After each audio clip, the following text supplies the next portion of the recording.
अर्तिकल्पितकल्पोऽयं प्रत्यर्थिगजकेसरी व्यासतीर्थगुरुर्भूया तस्मतिष्ठार्த்த சித்தஹே. Gajakesari stellar astrology நேயர்களுக்கு ஜோதிஷ Gajakesari doctor Acharya Harish ராமனின் அன்பான வணக்கங்கள். தை மாதத்திற்கான பலன்களை தான் இப்போ நம்ம முக்கியமாக பார்க்க போகிறோம். அதுக்கு முன்னாடி நம்ம சேனலை யாரெல்லாம் சப்ஸ்கிரைப் பண்ணலையோ சப்ஸ்கிரைப் பண்ணுங்கள், லைக் பண்ணுங்கள், ஷேர் பண்ணுங்கள். அதுக்கும் மேலே உங்களுடைய கமெண்ட்ஸ் ஒரு உற்சாகத்தை கொடுக்கக்கூடிய ஒரு கமெண்ட்ஸாக இருக்கட்டும்னு நான் வேண்டிக்கிறேன்.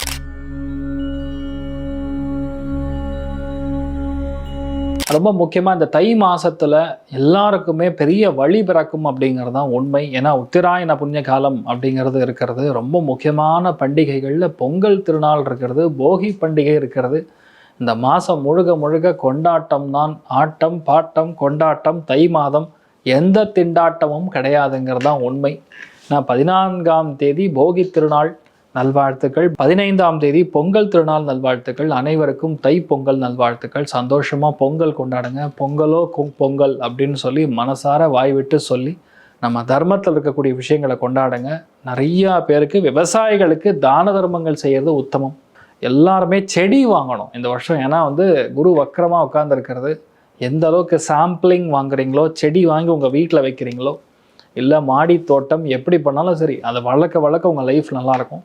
அதேமாதிரி சூரியனுக்கு பிரார்த்தனை செய்து நைவேத்தியம் செய்து நீங்கள் பொங்கல் உண்ணும் பொழுது கண்டிப்பாக பெரிய அளவுக்கு மாற்றம், வலிமை, மன வலிமை அதிகரிக்கக்கூடிய ஒரு ஸ்தானம் இந்த பொங்கலுக்கு ஏற்படும். அதே மாதிரி மாட்டு பொங்கல், பசுமாட்டுக்கு தானம் செய்வது, பசுமாடை வழிபாடு செய்வது, மஞ்சு விரட்டி அப்படின்னு சொல்லுவோம். அதாவது நம்ம பார்த்திங்கன்னா ஜல்லிக்கட்டுன்னு இப்போ நிறையா கேள்விப்படுறோம் பார்த்திங்களா. அது எல்லாமே நம்முடைய தமிழர் பாரம்பரியத்தில் இருக்கக்கூடிய விஷயம். ஸோ எல்லாருமே அதெல்லாம் கொண்டாடலாம். எல்லாமே ரிலாக்ஸாக இருங்க. ஆனால் எதுவுமே லிமிட்டுக்கு மீறி எந்த ஒரு நெகட்டிவிட்டியும் பண்ணாமல் இருக்கிறது தான் நல்லது. இந்த ஒரு மாதத்தை பொறுத்த வரைக்கும் ரொம்ப முக்கியமானது தை அமாவாசை. 18ஆம் தேதி பித்ரு காரியங்கள், முன்னோர்களுக்கான சார்த தர்ப்பணங்கள், எந்த விதமான ஜாதகத்தில் மிகப்பெரிய தோஷங்களாக இருந்தாலும் பரிகாரம் செய்யக்கூடிய அற்புதமான நாள்.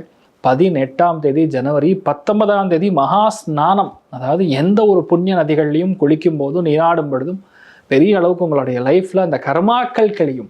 நதிகளில் நீராடுவது சந்திரனுடைய கர்மாக்கள் கவியும். அதாவது மெயினாக உங்கள் பாவங்கள் எது இருந்தாலும் போகக்கூடிய ஒரு ஸ்தானம் ஏற்படுகிறதுங்கிறது நீங்கள் புரிஞ்சுக்கணும்.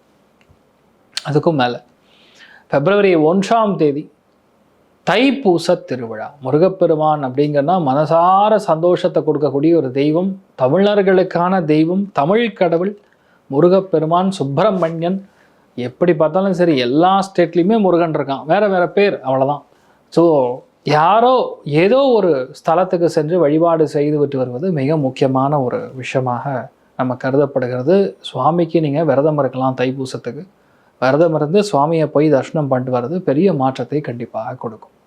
ரத சப்தமி அப்படின்னு சொல்லி ஒரு பெரிய ஒரு பண்டிகை. ரதத்தை வரைஞ்சு அந்த சுவாமிக்கு நைவேத்தியம் செய்து சூரிய பகவானுக்கு நம்ம வேண்டிட்டு சுவாமிக்கு நைவேத்தியம் செய்து வழிபாடு செய்யும்போது கண்டிப்பாக ஆட்டோமேட்டிக்காக உங்கள் லைஃப்பில் பசங்க நல்லா இருப்பாங்க, அபிவிருத்தி நடக்கும், லைஃப்பில் நேர்கதியில் இருப்பீங்க. தர்மத்தை மீறி உங்கள் பசங்களும் போக மாட்டாங்க, நீங்களும் போக மாட்டீங்க. இதெல்லாம் நீங்கள் பார்க்க வேண்டியது. அது மெயினாக ரத சப்தமி எப்போ அப்படின்னா 25ஆம் தேதி ஜனவரி. அதே மாதிரி சிவராத்திரியும் இந்த மாதம் வருகிறது. 15ஆம் தேதி சிவராத்திரி, பிப்ரவரி. ஸோ சிவராத்திரி அப்படின்னாவே கண்டிப்பாக சிவதாண்டவ ஸ்தோத்திரம் படிக்கணும். இந்த வருஷத்துக்கு தான் நான் அதை சொல்கிறேன். அதே மாதிரி லிங்காஷ்டகம் படிக்கிறது, சிவனுக்கு அர்ச்சனை, அபிஷேக ஆராதனைகள் செய்வது பெரிய மாற்றத்தையும் லைஃப்பில் ஒரு சந்தோஷத்தையும், அதாவது வலிமையை கொடுக்கும். எந்த ஒரு போராட்டத்தில் இருந்தாலும் சரி அதை நம்ம ஜெயிக்கக்கூடிய வலிமை. சிவராத்திரியில் நம்ம பண்ணக்கூடிய உபவாசம், நைட்டு ஃபுல்லாக நீங்கள் தூங்கக்கூடாது. சுவாமி தரிசனம் பார்த்துட்டு தான் காலையில் நீங்கள் உங்களுடைய வேலைகளை பார்க்கலாம். இது எல்லாமே ஒரு புறம் இருக்க, தை மாதத்தில் நடக்கக்கூடிய விஷயம் மெயினாக சொல்லணும்னா மறுபடியும் இந்த கள்ளச்சாராயம், கள்ளக்குறிச்சி மாதிரி மறுபடியும் அந்த சம்பவங்கள் அதே இடத்துல நடந்தால் கூட நம்ம ஆச்சரியப்படுறதுக்கு ஒன்றும் கிடையாது. சிவகங்கை, மெயினாக தூத்துக்குடி, கன்னியாகுமரி, நாகர்கோவில், சீர்காழி, மாயவரம், அதே மாதிரி பார்த்திங்கன்னா வேதாரண்யம், ராமநாதபுரம், சிவகாசி, இந்த மாதிரி இடங்களில் நிறைய இடங்களில் ஃப்ளட்ஸு, பட்டாசு ஆலைகள் வெடிப்பது, தீ விபத்து, அசம்பாவிதம், கைது செய்யப்படுவது, குற்றங்கள் போலீஸினால் ஏற்படக்கூடிய, அது காவல்துறைக்கு குற்றம் அல்லது காவல்துறையினரால் குற்றம், இந்த மாதிரி விஷயங்கள் நிறைய நடக்கக்கூடிய வாய்ப்புகள். காற்றழுத்த தாழ்வு மண்டலம் அந்த தை மாதத்தில் மிக அதிகமான ஒரு விளையாட்டை காண்ட போகிறது. அதனால் மெயினாக நான் பார்க்குறது ஏபி, ஆந்திர பிரதேஷ், ஒடிசா, சத்தீஸ்கர், மணிப்பூர், திரிபுரா இந்த மாதிரி இடங்கள்லாம் அதிகமான நிலச்சரிவுகள், மழை வெள்ளத்தினால் ஏற்படக்கூடிய பாதிப்புகள், ஃபயர் ஆக்சிடென்ட்ஸு, நிலநடுக்கங்கள் சகலமும் நடக்கும். இப்போ தான் ரீசன்ட் பாஸ்ட்டாக கேள்விப்பட்டோம், அஸ்ஸாமில் நடக்குமாமா. ஸோ இந்த மாதிரி விஷயங்கள்லாம் நடக்கக்கூடிய வாய்ப்புகள் இருக்குது. எப்படி பார்த்தாலும் ஒரு 3 மாதத்துக்கு ட்ரம்ப்போட ஆட்டம் அப்படியே தான் இருக்கும். அவருக்கு கெட்ட காலம், அதனால் இந்த மாதிரி விஷயங்கள்லாம் பண்ணிகிட்டு இருக்காரு.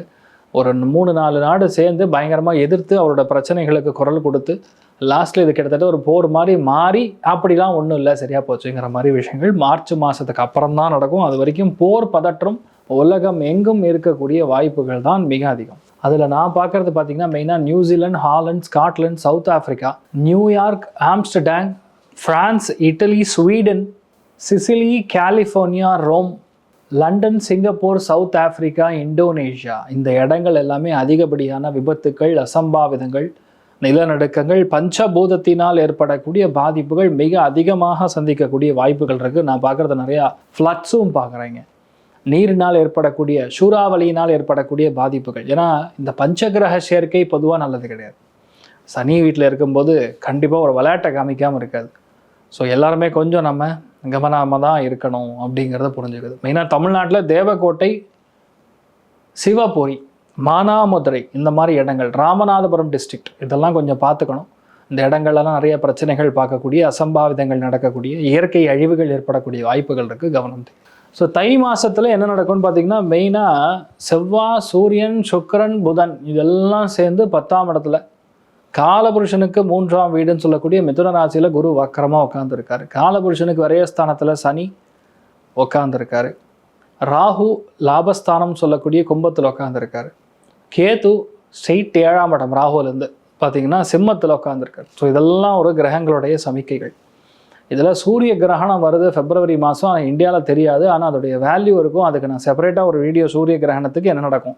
சூரிய கிரகணம் வந்தாலும் சரி, சந்திர கிரகணம், மார்ச்சில் வரக்கூடிய சந்திர கிரகணம் ரெண்டுமே கண்டிப்பாக அரசியல்வாதிகளுக்கு கண்டம், பதற்றம், கைது செய்யப்படுவது, தீ விபத்துக்கள் இந்த மாதிரி சகலமான விஷயங்கள்லாம் நடக்கும்.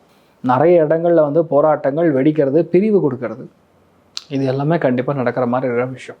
நீங்கள் நினைக்கிறீங்க யூஎஸ் வந்து ரொம்ப சூப்பர்னு. 2000 எழுதி வச்சுங்க. இது ரியலாக கூட ஐ திங்க் எங்களோட மீடியா டீமில் போடுவாங்க. 2027 2029 யூரோப்பியன் நேஷன்ஸ் எப்படி 5 10 உடைஞ்சதோ அந்த மாதிரி யூஎஸ்ஸுமே உடையும். யூஎஸ்ங்கிறது யூஎஸ்ஸாக இருக்காது, கண்டிப்பாக இருக்காது. யூஎஸ் பாக பிரிவினை ஏற்படும். That will happen for sure. So இப்போது இந்த தை மாதத்தில் எந்தெந்த ராசிகளுக்கு நிறைய நல்ல விஷயங்கள் நடக்கும்னு பார்த்தா, அதில் முதல் ராசி லக்னம் பெரிய அளவுக்கு வெற்றியை, பெரிய அளவுக்கு சாதிக்கக்கூடிய, எல்லாமே நமக்கு முடியும், நம்மளால் செய்ய முடியும்னு ஜெயிக்கக்கூடிய பிராப்தம் அப்படின்னு பார்த்தோன்னா மெயினாக நான் பார்க்குறது மகரம், ரிஷபம், அதுக்கப்புறம் கன்னி. இந்த 3 ராசிகளுக்கும் செம்மையான ஒரு யோகம், ராஜயோகம் கொடுக்கக்கூடிய பிராப்தம் இருக்கிறது. யாருக்கெல்லாம் வெற்றி, பதவிகள் தானாக தேடி வருகிறது, பிரச்சனைகள் முடியும், சந்தோஷத்தில் அப்படியே மிதக்கக்கூடிய வாய்ப்புகள் தை மாதத்தில் யாருன்னு கேட்டால் மீனம், கடகம், விருச்சிகம். இவங்க எல்லாருக்குமே வேறு விதமான கொண்டாட்டம் இருக்கிறது. எல்லாத்துலேயுமே வேலையில் நீங்கள் தான் ஃபஸ்ட்டு, உத்தியோகத்தில் நீங்கள் தான் ஃபஸ்ட்டு, காம்படிஷனில் நீங்கள் தான் ஃபஸ்ட்டு, ஜெயிக்கிறது நீங்கள் தான் அப்படின்னு சொல்லக்கூடிய நிலைமைகளில் பார்த்தீங்கன்னா மெயினாக மேஷம், சிம்மம், தனுசு இந்த 3 ராசிகளும் இருக்கப்படுது. அப்போ யார் கவனமாக இருக்கணும் அப்படின்னு கேட்டால் மெயினாக நான் பார்க்கறது ஒரே ராசி, மிதுன ராசி நண்பர்களும் சரி, கும்ப ராசி நண்பர்களும் சற்று கவனம், எச்சரிக்கையாக இருக்கணும். இதில் பார்டர் லைனில் இருக்கிறது துலாம். தை மாதத்தில் ஓவராலாக ஒரு ராசிக்கு எப்படி இருக்குன்னு பார்க்க, ரிஷப ராசியில் ரிஷப லக்னம் சார்ந்த நபர்களுக்கு பாக்யஸ்தானம்ங்கிறது லக்குங்க. Luck, what does it luck mean அப்படின்னு கேட்டால் அதிர்ஷ்டம். உங்கள் வீட்டில் மூதாதியர்கள் செய்திருக்கக்கூடிய எல்லா புண்ணியங்களும் உங்களுக்கு வந்து சேருமாம்மா. நிறைய பேருக்கு கோர்ட்டு கேஸு, வம்பு தும்பு, வழக்கு, பஞ்சாயத்து பிரச்சனை எல்லாம் உங்களுக்கு முடிய போகிறது. நிறைய பேருக்கு பூர்வீக சொத்து, நிலப்பரன்கள் உங்கள் பேரில் வரப்போகிறது. அப்பாகிட்டேருந்து வர வேண்டிய பணம் வந்து சேரும். நிறைய பேர் கவர்மெண்ட் மூலியமாக வர வேண்டிய விஷயங்கள் வந்து சேரும். நிறைய கிஃப்ட்டு கிடைக்கும், நிறைய டொனேஷன்ஸ் கிடைக்கும். கோவில்லாம் நடத்தக்கூடிய நபர்களுக்கு சூப்பராக இருக்கும். தர்ம கட்டளைகள், அறக்கட்டளைகள் நடத்தக்கூடிய நபர்களுக்கு செம்மையான ஒரு வெற்றி கொடுக்கப்படுது. உங்கள் பேரும் புகழும் பயங்கரமாக ஓங்க போகிறது. நிறைய பேருக்கு வெளியூர் போய் செட்டில் ஆகிறது, வெளிநாடு போகிறது, பயணங்களில் பெரிய விஷயங்கள் நடக்கிறது. அதுக்கும் மேலே பிரம்மாண்டமான வாகன யோகம் ஏற்பட போகிறது. அருமையான வாகனம் ஒன்று வாங்க போகிறீங்க. சுவாமி தரிசனம் செய்கிறது, ஃபேமிலிக்குள்ள அந்யோன்யம் கொடுக்கறது, இது எல்லாம் ஒரு பக்கம் நன்மையாக இருந்தாலும் பார்த்துக்க வேண்டியது அப்பாவுடைய ஹெல்த்து, உங்களுடைய இடுப்பு புட்டம் ஆசனவாயு பகுதிகளில் ஹீட்டு பாயில் வரக்கூடிய வாய்ப்புகள் இருக்குது, கவனம் தேவை.